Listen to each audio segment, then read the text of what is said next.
All right, so I'm at the well today. As you can see, I got a well pump here. And just 2 days ago or 3 days ago, I did a video on how to install a switch so I can turn on my well pump with this switch. It's a 110 volt well pump that goes about the pump itself can go about 276 feet or something like that deep.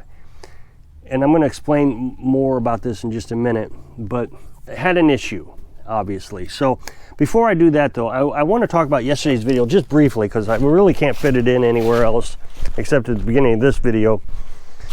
Yesterday I canned some chicken. People always want follow-ups on how the canning process went, because you got to wait 24 hours before you can see if they sealed. We had almost a perfect success rate. So all the jars sealed but one. This one here didn't. In that video, yesterday's video, I heard one that went zee, like it was leaking, like a tire leak, and I think that's the one right there. My guess is it had a little bit of crud on the rim of the glass when I put it on there, or the seal had some crud on it that I didn't notice. And then we had a broth. Now, I didn't show you how to can broth, but it didn't seal either. The advantages to metal lids is you can check it. You can see that I'm clicking, and I know that one didn't seal because it clicked, but with the Tadler lids, there's no way to check that. You just have to wait 24 hours, take the ring off, and see if it's sealed. I'm getting a lot better at Tadler lids is the point. I used to have a lot of failures, 2 or 3 or 4 of them at a time, and out of 20 jars, that's a pretty high failure rate. But now one isn't bad.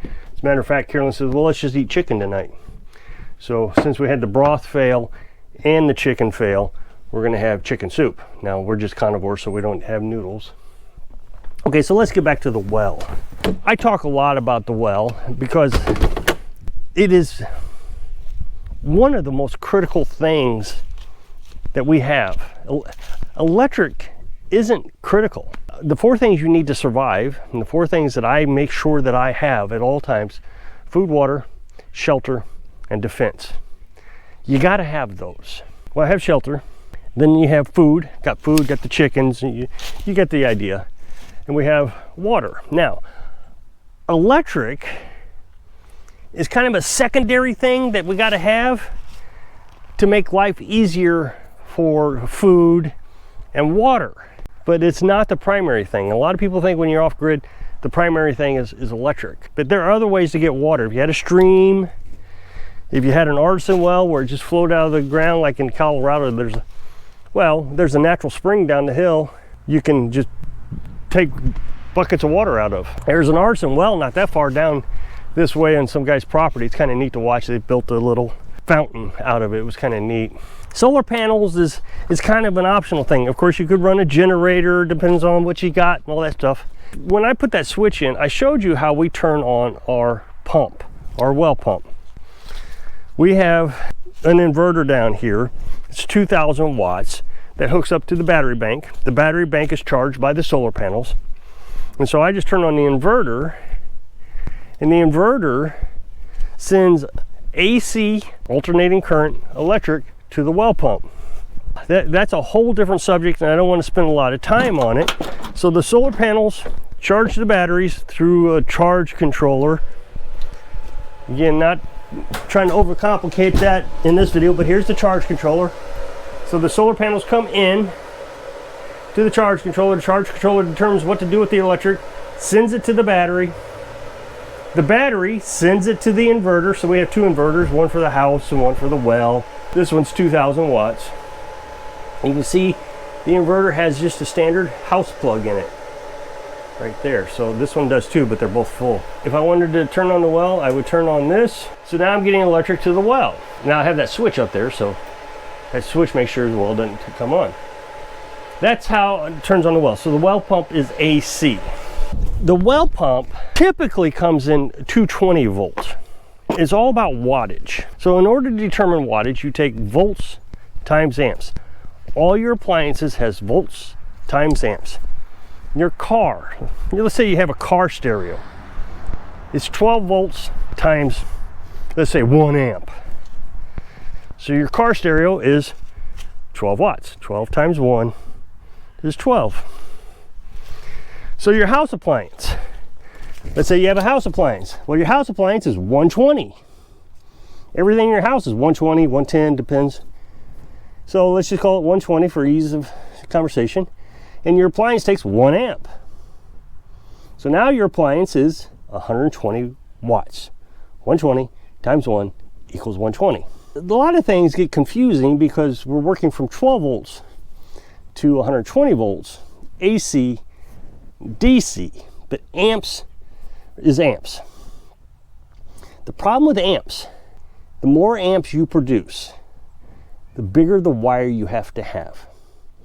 Because amps will make things hot. It'll start heating up your wire. So it's about distance. Let's say an 18 amp appliance wants to go 25 feet. So your wire from wherever is coming from the inverter to the appliance, 25 feet. So the max wire you would have to have is 12 gauge wire. But if you needed to go 50 feet, then you would have to double that. So the numbers actually get smaller. And I don't have a chart on that, and I'm not an expert, don't know how to convert it. So what I would end up doing is probably running 2 strands, 2 wires of 12 gauge. Your costs go up dramatically when you have to start installing a large amount of wire. To overcome this problem, if you have to go really deep in your well, see, my well is only 100 and some odd feet. I think it's 130 feet. So if your well goes 700-800 feet down, that means the wire that goes down to run the well pump, this thing. So instead of running a 110 well pump, you would have to run a 220 well pump because you got to reduce the amount of amps. Otherwise, your wire would be huge trying to get it to go down that far. So the wattage is the same.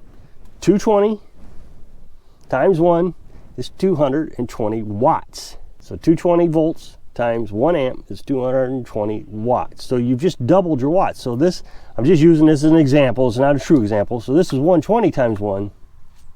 It's 120 watts. So if you double the voltage, 220 times 1, it's 220 watts. Because you're going to need a bigger horsepower motor to pump water higher up. Well, our well's pretty shallow. I mean, it's a deep well. It goes down into bedrock. It is getting bedrock water, probably from the natural spring. Actually, I think we feed the natural spring because we're up higher than the natural spring. I was able to use this well pump because it goes down 275 feet. That's how far this will go, at 13 gallons per minute. Now, there is something to say about this. You could use this well pump to go deeper. Only issue is your flow would slow down. Would actually do us pretty good.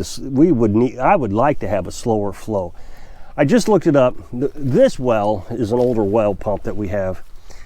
This one is 33 gallons per minute, but the one we actually have in the well is 13 gallons per minute. This is a backup one that we had. I originally used this one, but I realized it was too big for several reasons. I'm not going to get in that explanation again. Now, I bought these off Amazon, Hallmark well pumps. And there's different sizes. Like I said, this one's 33 gallons per minute. The one I have is 13 gallons per minute. I would prefer it to be about 5 gallons a minute. I really don't want a lot of flow because my well has a recovery rate of about 5 gallons a minute. Well, if I'm pumping out 13 gallons a minute, I'm running my well out. So it doesn't have any water. So I have to actually manually restrict the flow. You gotta be careful of that because if you restrict it too much, then you could burn up your pump. So that was a real problem with this one because it was 33 gallons a minute and I was restricting it. I would deadhead this one all the time, and it was a chore to try to control it properly. But that 13 gallon a minute is a little bit easier to control. I've never deadheaded it. I've even shut it off. I have a hole in the black pipe here, about 75 feet down, as big as my pinky. That way, when I shut off the well, the water goes back down. That way I don't ever freeze. Well, that hole keeps me from deadheading with that 13 gallon a minute one. When I go back in time and I think about how I got to the point of being able to understand all this, I didn't understand wells at all. The first thing I thought is the only type of well pump you could have was 220.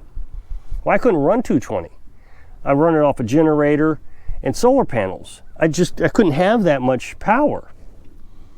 So I started looking on Amazon. Sure enough, they sold a 110, and that just saved everything.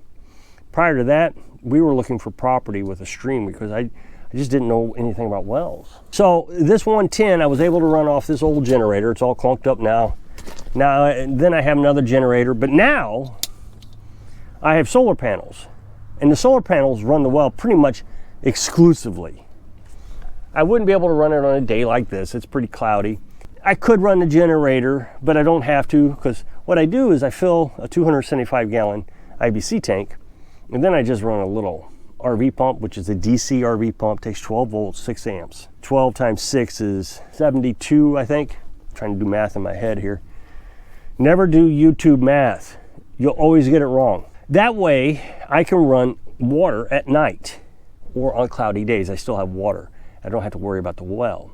As soon as I installed the well pump, everybody started talking about solar well pumps. I didn't understand well pumps that well, so I just held my ground that I was satisfied with what I had. Back then, the only thing I could find was well pumps that were $2,000–$3,000. Now this pump is $150, so the 13-gallon one. I don't know what that one is. I don't remember, but the one I have in the well is $150. So my thinking is if this pump goes out, I could replace it 20 times before I'd actually start running into the cost of a solar pump. The problem I'm having with solar pumps, well, there's a lot of problems I have with solar pumps. I just found one at Walmart for $98. The first thing I thought is, this has got to be fake. There's no way there is a solar well pump for $98. But then I really got to thinking about it. So this well pump, you can't hook the batteries. It has to be hooked up to 24 volts of solar panels. So I only have 12 volts. I could interconnect them and all that, and I'm not going to get into that conversation. It needs 375 watts of solar panels. So 24 times, I don't know, probably need about 20 amps, something like that. And I showed you the charge controller I have down there. This well pump has a charge controller. So really you're bypassing the batteries. You're going straight from the solar panels right into the well pump. So that means on days like this, you wouldn't be able to run the well at all. I can actually run the well right now because I got batteries. But more importantly, I couldn't run it off a generator. So if I needed water today, I can start the generator up and start running this well pump just fine. But a solar pump, I would have to wait until it's sunny. So there's just some disadvantages to that. But the bigger disadvantage is the amount of wire you would need. Because, as I said, this is a 120 volt. I think this one's 9 amps. But with that pump, that Walmart pump, is 16 amps. So you've just doubled the size, almost, of your wiring that you're going to need. And you're dropping it down 200. This one was 210 feet. The one I have is 275 feet, but the solar pump was 210. So you wouldn't even be able to really use it on really deep wells, depending on where you're at. Here in Missouri, I've always noticed that wells are pretty shallow here. There's one that I can remember that was pretty deep, but most of them I know of is pretty shallow. So I still think the best option for running wells off-grid is an AC 120 pump if you are not that deep. Now, like I said, in the review section of the how well the well pump does, all those reviews you get down there at the bottom, somebody said I think they ran it 700 feet and they were still getting huge flow out of it, which I would agree. But what probably happened was their gallons per minute dropped. What you could do is run this one. This one's 33 gallons a minute. And you could probably, there's a mathematical equation to it. You could probably drop this one 700 feet and you'd probably be getting 10 gallons a minute, which is pretty good flow. Here's the thing that I wanted to mention about public water. I make these videos about wells, canning videos, and they don't usually do very good. So one day I was talking about the well videos and somebody said, it's because most people who live in homes and apartments don't have to worry about wells. And at first I thought, oh, that makes sense. Yeah, not a lot of people are going to worry about wells. But this is an off-grid channel. Why are you watching an off-grid channel if you're not worried about wells? I'm not telling you to leave, but I don't understand the point of watching an off-grid channel. I mean, I don't feel like I'm an entertainer. So you're watching an off-grid channel and then say, oh, I don't want to watch wells because I don't have a well. Well, I think that if you're going to live off-grid, the best option for you is to find a piece of property cheap like I did, and you can, I know you can, with a well on it, and that you fix the well up. It's just the best option.